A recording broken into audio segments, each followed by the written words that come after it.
पौराणिक कथाओं की सबसे शक्तिशाली छवियों में से एक माँ काली। उनकी आंखों में आग, हाथों में खड्ग और उनकी जीभ हमेशा बाहर। पर ऐसा क्यों है? इस रहस्यमयी छवि के पीछे की आखिर कहानी क्या है? चलिए आज इसी रहस्य से पर्दा उठाते हैं। जब भी हम काली के बारे में सोचते हैं तो हमारे मन में यही एक दिव्य और साथ ही डरावनी छवि उभरती है। गले में मुंडों की माला, हाथ में खड्ग, और वो अपने ही पति भगवान शिव के शरीर पर खड़ी हैं। यह एक ऐसी छवि है जो एक ही समय में डर भी पैदा करती है और श्रद्धा भी जगाती है। तो सवाल यही उठता है कि इस भयंकर रूप का असली मतलब क्या है? क्या ये सिर्फ क्रोध का प्रतीक है या फिर इसका कोई और ज्यादा गहरा अर्थ भी है? चलिए इस पहेली को एक एक करके सुलझाते हैं। तो सबसे पहले उस कहानी को समझते हैं जो हम सबने सबसे ज्यादा सुनी है। ये कहानी लज्जा यानी कि शर्म के एक पल से जुड़ी हुई है।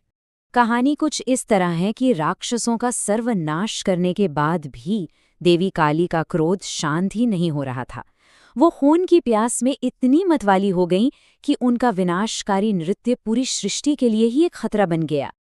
अब उन्हें रोकने के लिए घबराए हुए देवताओं ने भगवान शिव से प्रार्थना की।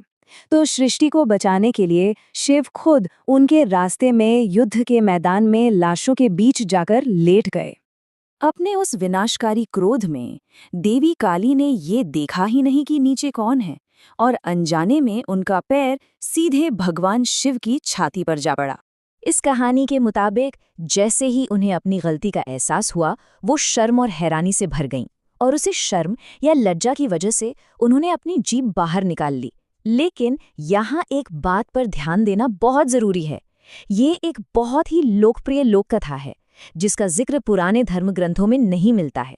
लेकिन ये जो लोकप्रिय कहानी है, ये पूरी सच्चाई नहीं बताती। प्राचीन ग्रंथ हमें एक बिल्कुल अलग और कहीं ज्यादा शक्तिशाली वजह बताते हैं। 6वीं शताब्दी का एक बहुत पुराना ग्रंथ है, देवी महात्म्य। इसमें एक बेहद शक्तिशाली राक्षस रक्तबीज का जिक्र है, और ये कहानी काली के असली उद्देश्य पर रोशनी डालती है। देखिए, रक्तबीज को एक ऐसा अनोखा वरदान मिला था कि उसके खून की हर एक बूंद जो भी जमीन पर गिरती, उससे एक और रक्तबीज पैदा हो जाता। अब इस वजह से तो उसे हराना नामुमकिन था। तो इस संकट का हल निकालने के लिए देवी काली ने अपनी विशाल जीभ का इस्तेमाल किया और उसका सारा खून जमीन पर गिरने से पहले ही पी लिया। इस तरह से उनकी जीभ शर्म का कोई प्रतीक नहीं, बल्कि एक अचूक हथियार बन गई। इसी हथियार ने उस राक्षस का अंत किया और ब्रह्मांड को बचाया। शिव पुराण में भी हमें कुछ ऐसा ही वर्णन मिलता है, जहां जीभ को एक परम हथियार के रूप में दिखाया गया है। तो अब इन कहानियों से थोड़ा आगे बढ़ते हैं और काली के इस स्वरूप के पीछे जो गहरा दार्शनिक और आध्यात्मिक प्रतीकवाद है, उसे समझते हैं। तो यहाँ हमारे सामने दो बिल्कुल अलग-अलग मतलब निकल कर आते हैं।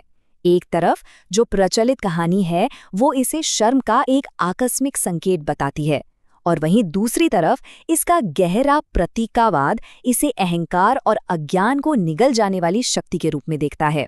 इसका मतलब ये हुआ कि उनका डरावना रूप हमें डराने के लिए नहीं है, बल्कि हमारे अंदर बैठे राक्षसों यानी हमारे अहंकार, अज्ञान और मोह को डराने के लिए है।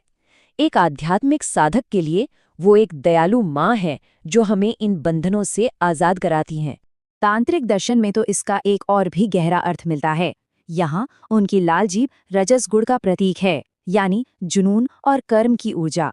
काली इस ऊर्जा को पूरी तरह से कंट्रोल करती हैं, जिसका मतलब है कि वो सांसारिक सीमाओं से कहीं परे हैं। अच्छा, समय के साथ साथ देवी काली को लेकर लोगों की धारणा और पूजा के तरीके में भी बदलाव आया, खासकर बंगाल में, जहां वो एक डरावनी देवी से एक माँ के रूप में जानी जाने लगी। ये बदलाव सदियों में धीरे धीरे आया। 16वीं सदी में कृष्णानंद आगमवागीश ने काली पूजा को घर घर तक पहुंचाया। फिर 18वीं सदी में रामप्रसाद सेन जैसे कवियों ने अपनी रचनाओं में उन्हें एक प्यार करने वाली माँ के रूप में दिखाया, और 19वीं सदी में रामकृष्ण परमहंस ने तो उन्हें एक दयालु दिव्य माँ के रूप में पूजकर इस धारणा को और भी पक्का कर दिया। काली के चित्रण में ये बदलाव साफ तौर पर देखा जा सकता है। एक तरफ उनकी छवि एक भयंकर योद्धा की है, तो वहीं दूसरी ओर भद्रकाली का एक शांत माँ जैसा स्वरूप भी है। ये दिखाता है कि कैसे समय के साथ उनकी छवि में कोमलता और माँ का प्यार भी जुड़ता चला गया। तो इन सभी कहानियों और प्रतीकों का आखिर सार क्या है? असली संदेश हम सबके अपने जीवन से जुड़ा है। इन ग्रंथों और कहानियों का जो मूल संदेश है वो यही है। काली की जो बाहरी लड़ाइयां हैं वो असल में हमारी अपनी अंदर की लड़ाइयों का प्रतीक हैं।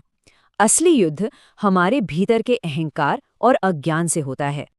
आखिर में काली की छवि हमें बस यही याद दिलाती है कि सच्ची आज़ादी और मुक्ति तभी मिलती है जब हम अपने अंदर के अंधकार, अपने डर और अपनी कमजोरियों पर जीत हासिल कर लेते हैं।